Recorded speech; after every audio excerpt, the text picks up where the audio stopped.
is still TLPH versus Falcons AP, Bren. Ayun na nga. Just like what we've mentioned, sigurado nang papasok ang Falcons AP, Bren.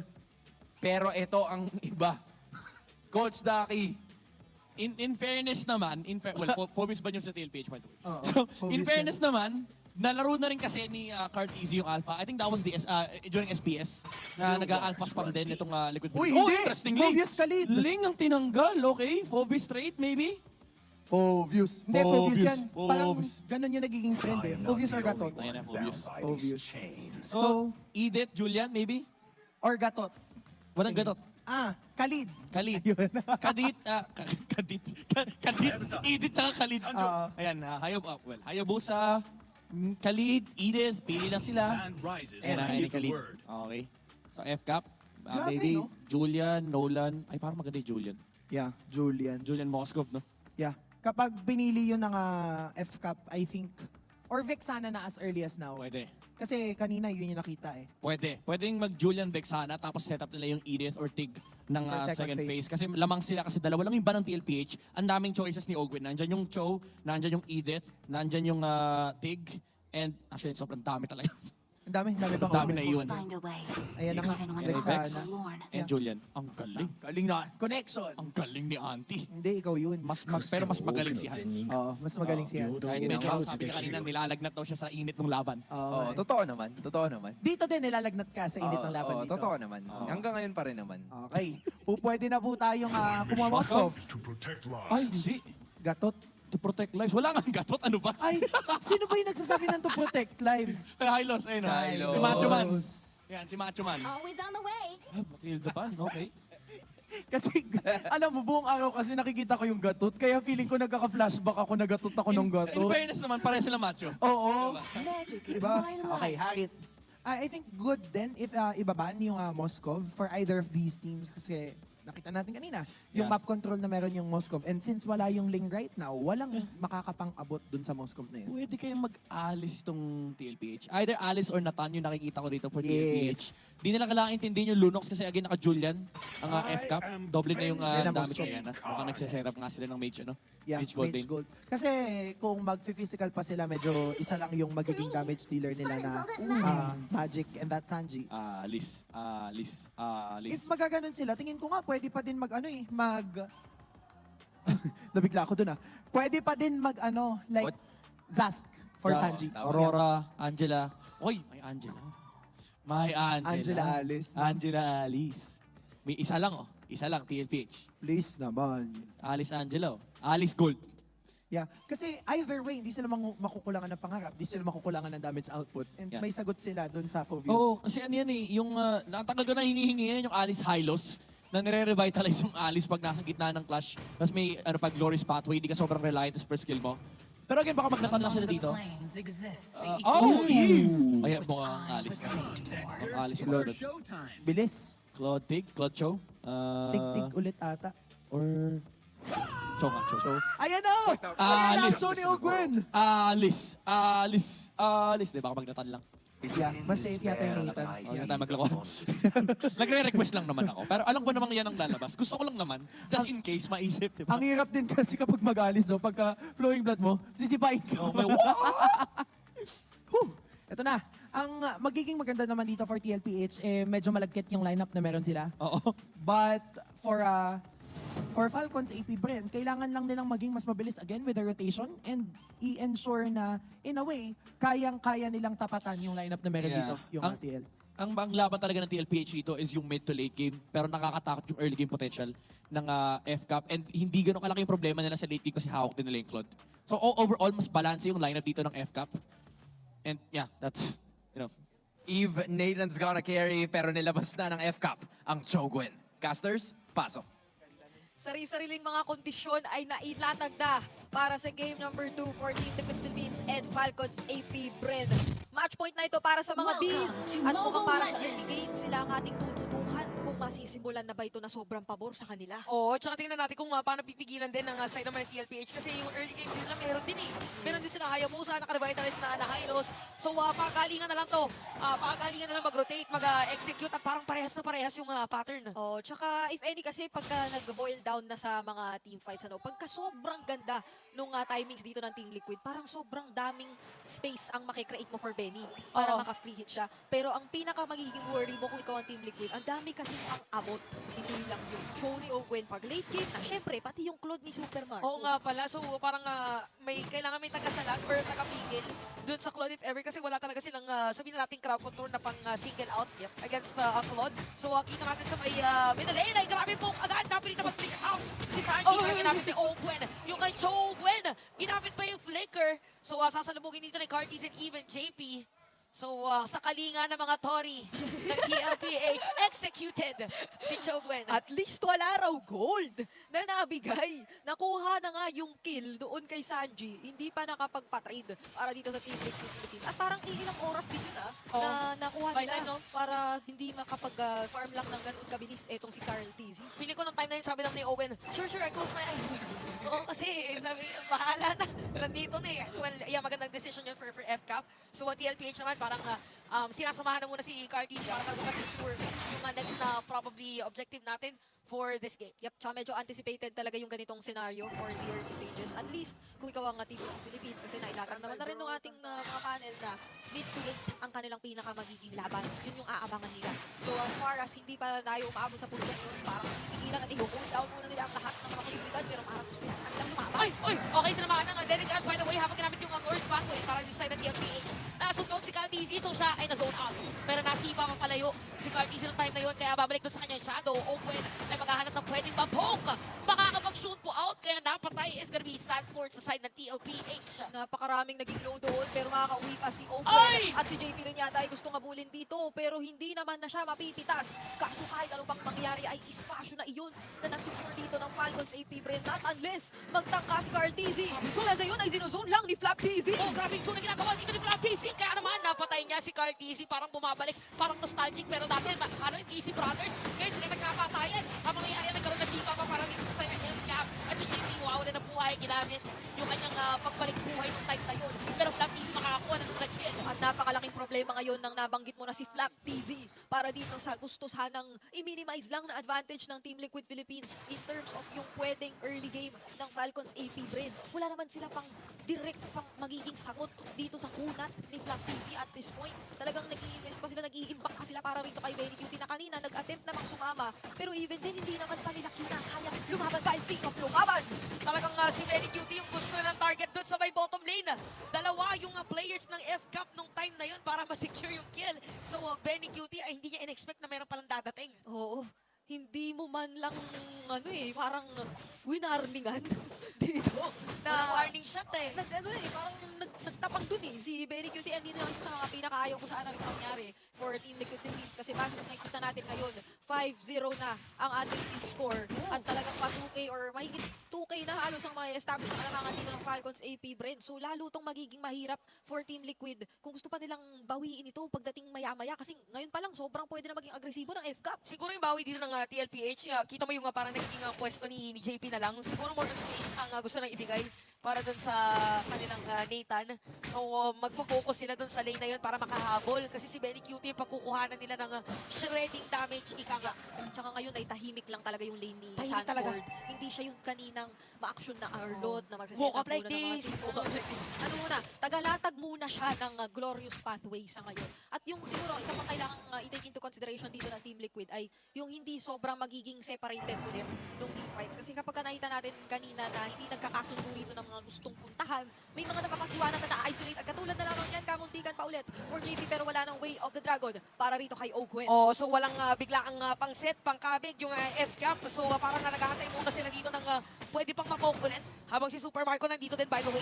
Si Benny QT mag-give mo na namigil wave dun sa may hidden. Habang si JP magiging target nila, ginamit ng Glorious Pathway. Pero I think parang hindi pa rin yata itutuloy yung team fight dito ng TLPH. Kaya pinupush mo sila na FCAP. Ito na yung blazing duet ni Super Marco para madiin sa mga players ng TLPH. Maaga-agang blazing duet yun pero masakit-sakit na rin pala. Tapos puro Infernal Pursuit lang muna kasi nandito na yung laban malayo sa Turtle. At kita natin si JP medyo aaray nung time na yon. Sanji ang kanilang makikita.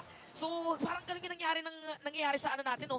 Sa mga objective pick, ang haba muna ng team fight, tapos habang nangyayari yun, meron palang kumukuha ng ibang objective. So, 6-0 para dito sa FCAP. At saka yung nagbibigay daan para talagang makuha lang ng Falcons AP Bren yung sinasabi mo na objective. Pakiramdam ko ay talagang si Flap. Kay Flap talaga natin na pwedeng ibigay ito kasi wala kang direktang pagsagot ang Team Liquid Philippines sa kanya. At saka si Flap yung parang nakakapagpa-react halos Yes. doon sa mga ultimates dito na meron ang Team Liquid. Even yung Glorious Pathway kanina, hindi na siya pasulong eh. Para lang siyang harangin ng Papunta lang konti. talaga, no? Pero kahit Oo. ma-isolate mo kasi si Flap, hindi pa nga nila na Hindi mo pa bibigyan sure. Oo. O parang hindi mo pa sure kung mababurst dito ng side ng TLPH. So ano kaya maging adjustment ng TLPH? Tingnan natin dahil parang gusto yata nilang pumuok. Okay, mag-clear na minion wave dun sa may middle. Magpupok na minion wave. So, mag-clear na minion wave. Ano kasi, na-timingan na naman ng Deadly Grasp eh. Tingin ko isa rin yun sa mga advantages na meron dito ang Falcons AP Bren. Sa miminsang siguro mag-attempt ang Team Liquid Philippines dito. Isang magandang Deadly Grasp lang. Parang nagdadalawang isip ka na kung ipagpapatuloy mo yung kung ano man yung gustong simulan nila. Yan yung mga haplos na parang ano yung tumataas yung balahibo mo.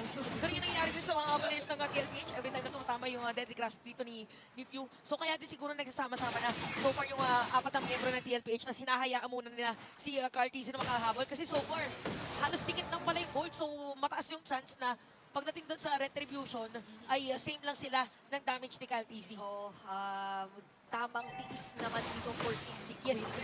Kanina nakita natin nagtiis ay Falcons AP Bren. And taking into consideration naman, yung mid to late game nila ay may posibilidad naman talaga na makahanap sila dito ng mga openings. Carl TZ, pag may sapat ng damage na, ay may pwedeng kumarket dito ng mga heroes ng Falcons AP Bren or even yung mga lanes. Pero sa nakikita natin ngayon, na positioning ng Falcons AP Bren, Parang sino kaya? Oo. Sino kaya ang unang didikitan? Sino mahahanap? Ni Runnyman. Okay, si Owen ay medyo alis muna. Ibang Runnyman, running horse pala si Sanford sa time na yun. So ginamit na rin dito yung real world manipulation. Pero grabe easy pa rin ang makakakuha ng turtle. Habang sa may bandang likod, hinahanap na si Sanji. Nasibak pa! Pinabutan dito ni Owen at Carl TZ ay maiipit dito at mahahanap lang ni Kyle TZ. Kaya naman yung kalamangan ng Falcons AP Bren ay lumolobo na talaga. Oo, man-to-man defense yung nangyari rin. Parang kung sinong katapat mo sa lane, yun din ang sariling zone. Para din sa mga players ng FCAP, even TLPH and JBP pilitin na madepensahan yung minion wave sa may mid lane. Pero parang may another minion wave na naman. Parang masisira yata. Pipilit dito ng FCAP. Oo, tsaka kahit pa kanina nakita mo na naglatag na rito ang Team Liquid Philippines, even the real world manipulation, nandoon na, pero hindi natatakot na pumasok doon sa loob ng real world manipulation ang Falcons AP Bren. Parang wala nang makapipigil sa kanila. Makukulit na naman yan, Oo. sina Owen, Nakasave sina si Skin pa, nakasave si Skin kasi.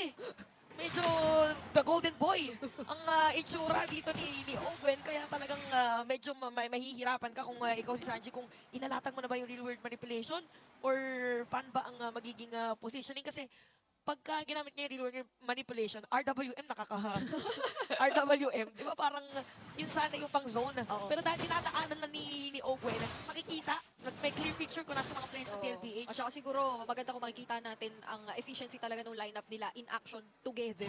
Kasi kahit yung kanina, naglatag nga dito yung Team Liquid Philippines. Pero again, Carl TZ, iba yung kanyang naging target, iba yung kanyang parang planong gawin at that time. Nakipag Retribution Rumble siya with Kyle TZ na clearly may kalamangan kasi in terms of levels. So, parang meron kayong mga kailangan talagang ganoong consider kasi ang advantage ngayon, hawak-hawak talaga siya ng Falcons AP. Oo, 7.5 kay Goldie, by the way, para yan sa FCAP. So, makakaroon na tayo ng next na objective, by the way. Si JB parang naghahanap lang siya ng pwedeng mga Sunguard.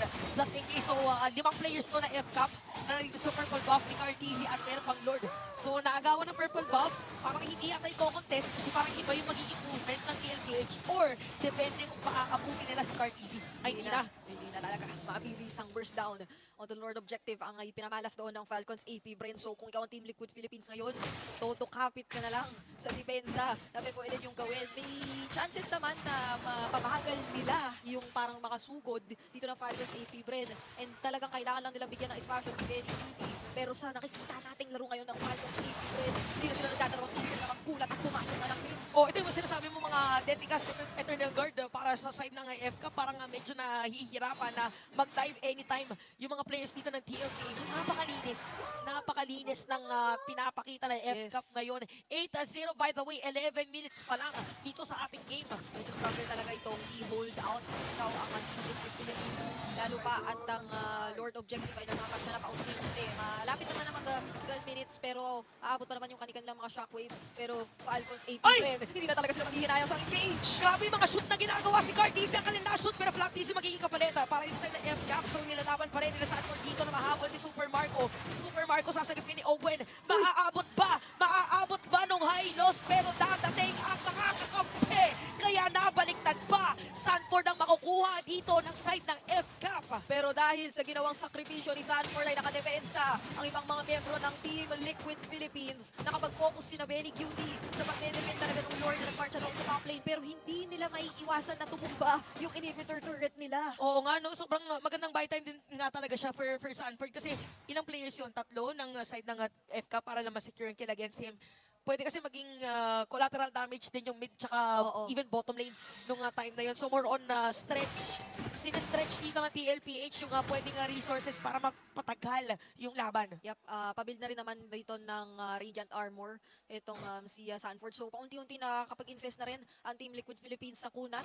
Pero habang nangyayari yun, pakunat na rin ang pakunat si Flap TZ. Pero base sa nakita natin kanina, no, may paunti-unti naman lang nagiging response ang Team Liquid Philippines. Basta makapag-isolate sila na maganda at mabigyan talaga nila ng oportunidad dito si Benny Cutie. Even nga yung Lord ay sa hindi na oras ni Sanford ay na-clear naman nila kanina.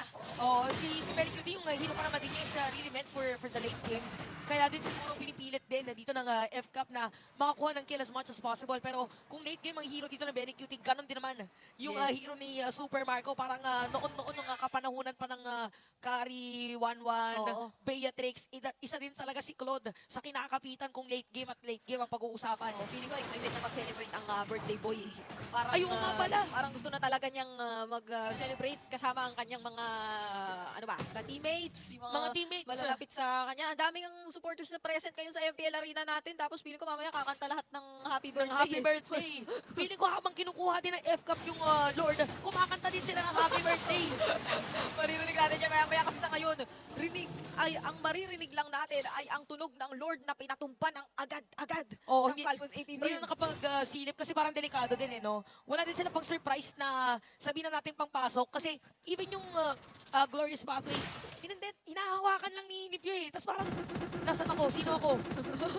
Ang dami pa ng tanong. Oo. Marami rin pala Nalilito. ng tanong. Nalilito na talaga. At kung ikaw ang Team Liquid Philippines ngayon, gusto nyo yatang sulitin na lang etong kahit papano malapit-lapit kayo sa base. Yung mga may- one-third. Oo, meron kayong karagdagang proteksyon na may bibigay at makukuha. Pero sa ngayon, ingatan nyo yung mga setup na tulad ng Grabe! Rangdan. Oo, nag-shoot mo para makasipa doon. Si Ogwen. At kita natin na si Flap TC na malalim na. Ay, habang si Super Marco sumisiya na pala ng Torre. Okay, mawala ng buhay si Sanford. Dinedepensahan ngayon ng TLPH yung Lord. Pero masisira lahat ng mga inhibitor turret.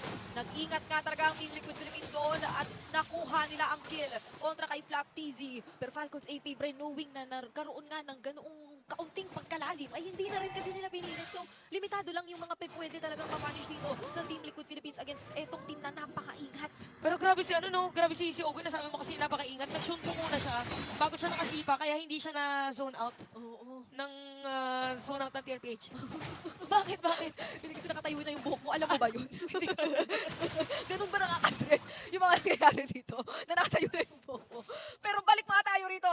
Habang hindi pa naman tuluyang nabibigay ng Team Liquid Philippines ang labang ito, nakadepensa sila muli. Pero papaano na lang para sa susunod? Kasi nalinis na ng Falcons AP Bren yung base dito ng Team Liquid Philippines. So sa susunod na magtatangka ulit ng ganun si Ogwen, base na eh. So pwedeng may iba Rerekta na, no? nakafocus na lang talaga sa base. Oo, parang pag lahat ng atensyon nakuha dito ni Ogwen, Yep. magugulat ka na lang si Super Marco, huma-happy birthday na pala dun sa kanilang base. And speaking of Ogwen, Nagme-meditate. parang bagay yung yung Saint Seiya skin tsaka yung recall ng F-Cup. Oo nga. Oo. Ibang konting urong ng angle para teka. front view. Nang hingi pa ng front view.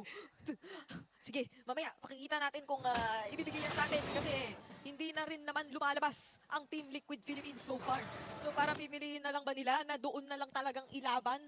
Most probably. Ano na lang to, mag-rely na lang sa depensa, lalo Oo. nila Benny. Most probably parang galing ipipilit nila kasi di ba parang mahirap din kung ikaw yung F-Cup na itry mo ipasok Oo. or i-force mo na makapasok dun sa side ng TLPH kasi Nathan yung katapat nila Oo, yun din. talagang kapag hindi man si Nathan yung pinaka nahanap dito, hindi ko kinakaya. Grabe na. Hindi ko na nga alam kung ano mangyayari sa next Lord eh. Sa totoo lang, inaabangan natin kung ano ang magiging susunod na yapak dito ng Team Liquid Philippines. Kasi Ayan nagsisimula na ng Lord ang Falcons AP friend. At nakalikod dito na maganda-ganda si Owen, pero alam yata ni Benny Cutie yun. Oo, tingnan natin Alam nga ni JP tsaka ni Benny Cutie na-reveal na kung nasan dito si Ogwen sa pwesto. So, nagkakitaan, nagkakamustahan, pero shy type muna sila. Nag-aantay muna.